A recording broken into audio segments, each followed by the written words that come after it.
ज्याच्या राज्यात रजोगुणांची प्रधानता आहे, ज्याच्या दारी दक्ष पाणी भर अशा अमरावतीला राजा या नारदाचा प्रणाम आशीर्वाद हो नारदा. नारदा, आज अचानक आमच्या राज्यामध्ये येणे म्हणजे या सृष्टीमध्ये काहीतरी आपली घटना घडली हे विश्वासच आहे. तेव्हा मी श्रेष्ठा या सृष्टीमधील समाजाचं मदत करावं म्हटलं. नारायण नारायण नारायण. देवा, सूर्यनारायणाच्या मनानं उन्मंत झालेलं सिंधू नावाचं वादळ स्वर्गामध्ये घुंगावतंय.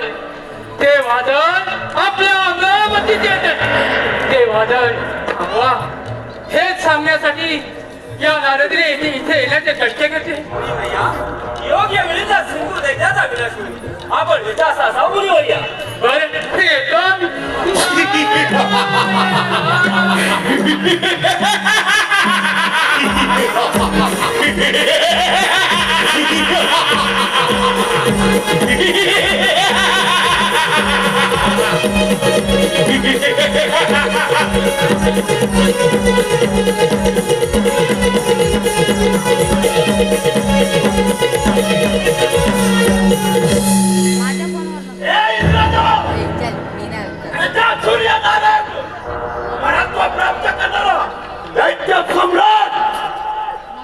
तुझी अमरावती हस्तगत करण्यासाठी आलाय.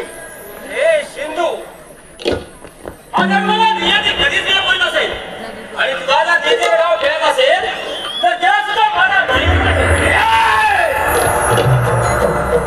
अरे या साऱ्या तिखंडात मला अमर व्हायचं. प्रथम हा स्वर्ग आणि हा अप्सरा माझ्या आणि सुद्धा मात्र सोडून दो. या इंद्राशी बरोबरी करणारा हे साऱ्या जीवनामध्ये हे काही आता समजत नाही. ते दिसला तर कमी असेल तर तरी इंद्राशी बरोबरी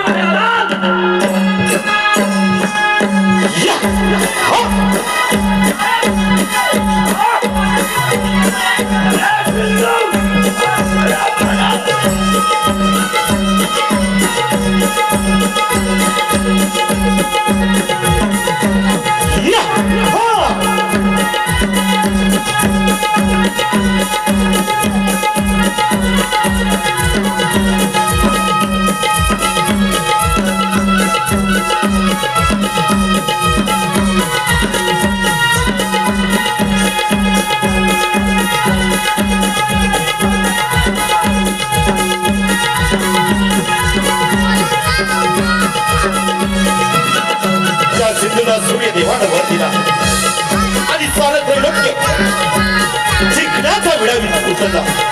पृथ्वी पाताळ जिंकून स्वर्ग लोकांवर आक्रमण केलं आणि पहिली स्वारी केली स्वर्गलोकीचा राजा इंद्र.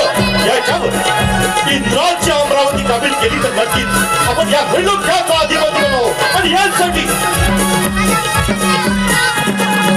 इंद्र आणि सिंधू यांच्यामध्ये चाललेलं हे घनघोर युद्ध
पण झालं